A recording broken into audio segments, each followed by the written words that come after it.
All right, welcome to the Explainer. Today we're stepping right into the cockpit of a Boeing 737. We're going to pull back the curtain on the incredible technology that lets this massive jet find its way across the entire planet. So how does a 70-ton machine navigate with such pinpoint accuracy no matter the weather, day or night? Well, the answer isn't just one single instrument. It's actually a super sophisticated, interconnected network of systems all working together in perfect harmony. Okay, let's dive in. So, we're going to follow the journey of a single flight, and we'll start before the engines are even humming. We're going to look at what you could call the aircraft's brain and its central nervous system. This right here is the heart of the modern flight deck. Think of it like this. You've got two central computers that are constantly gathering a flood of data from everywhere. The flight controls, the engines, all the navigation sensors. And their job is to translate all that raw data into the clear, intuitive displays the pilots see right in front of them. Okay, so before a single wheel moves, the pilots have a pretty important job. They have to tell the aircraft exactly where it's going and, just as crucial, give it a sense of its place in the world. And this is the brain that makes it all happen, the Flight Management Computer, or FMC. The pilots talk to this brain using the Control Display Unit, the CDU. It's basically their keyboard and screen to input the entire route, check all the performance data, and manage the whole flight plan from one gate to the next. Now, what's so cool about this is how it breaks down an incredibly complex flight plan into these really logical steps. It's not just punching in a destination. The pilots methodically build the flight profile, and with every single entry, the FMC is crunching thousands of variables in the background to figure out the safest and most efficient path. Now, at the exact same time the pilots are programming the FMC, something else amazing is happening. The Air Data Inertial Reference System, or ADIRS, is waking up and aligning itself. This thing is incredible. It uses laser gyros that's been light instead of a physical mass, to figure out its exact position on Earth. It is completely self-contained. It doesn't need any outside signals to know which way is up, which way is north, or how fast it's moving. Okay, so the plan is locked in, the brain is awake, and the plane knows exactly where it is on the ground. Now what? Let's look at how it navigates those highways in the sky once it's up in the cruise. Here's the key. The aircraft never, ever trusts just one source of information. The FMC is constantly cross-referencing all these systems. It takes that pure internal data from its own sense of motion, the ADIRS, and then it checks out against radio beacons on the ground using VOR and DME. And then it confirms all of that with signals from the GPS satellite constellation. It's this constant cross-checking that creates such a ridiculously accurate and reliable position.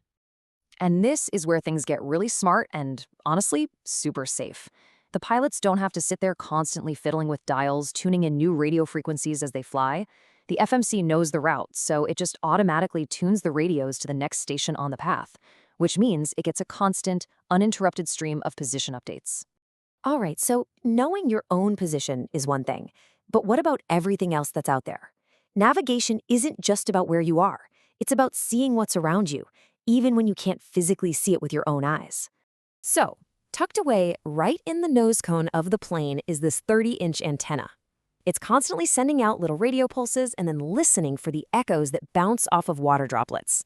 It literally paints a picture for the pilots, showing them exactly where the nasty weather is so they can plot a safe course right around it. Now for other planes. The TCAS, or Traffic Alert and Collision Avoidance System, acts as the aircraft's digital eyes and ears. It's always talking to the transponders of other planes nearby, building this 3D map of all the traffic. And if it thinks there's a chance of a collision, it doesn't just tap the pilots on the shoulder. It shouts a command, like climb, climb, while at the same time telling the other plane's system to descend. It's incredible. And here's another system designed to prevent the unthinkable, the GPWS, or Ground Proximity Warning System. It uses a massive worldwide terrain database to paint this color-coded map right on the navigation screen. Green means you're safe, but as the ground gets closer, it turns to yellow, then to solid red, and you start getting these urgent voice alerts. Terrain, terrain, pull up.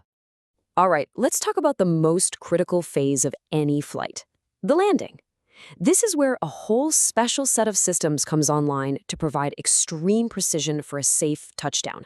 So you've got two main ways to do this. There's the classic, the tried and true ILS, or Instrument Landing System, which uses radio beams from the ground.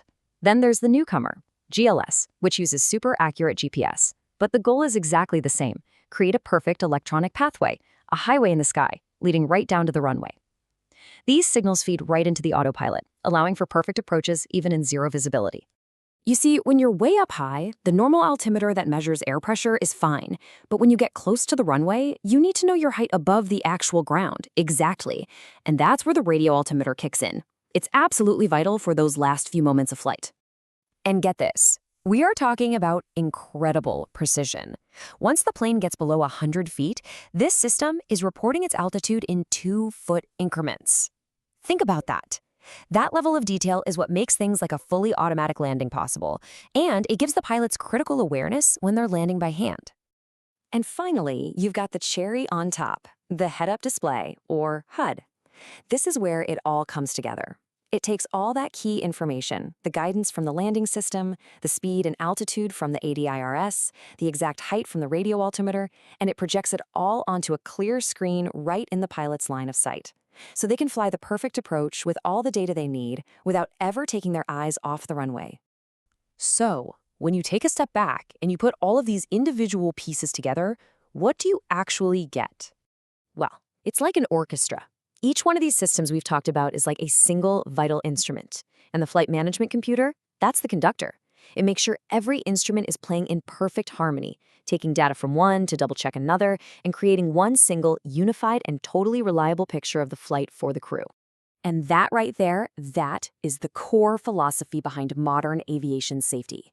It's all about redundancy. If the GPS signal gets lost, no problem, the ADAIRs and the ground-based radios are still chugging along. If one computer has a hiccup, another one takes over instantly. It's this web of interconnected, self-checking systems that makes flying one of the safest things you can possibly do. You know, with this much automation and all these systems working in harmony, it does make you wonder, what's the future role of the pilot? And that's a huge question, and maybe one for another explainer. For now, thanks for watching.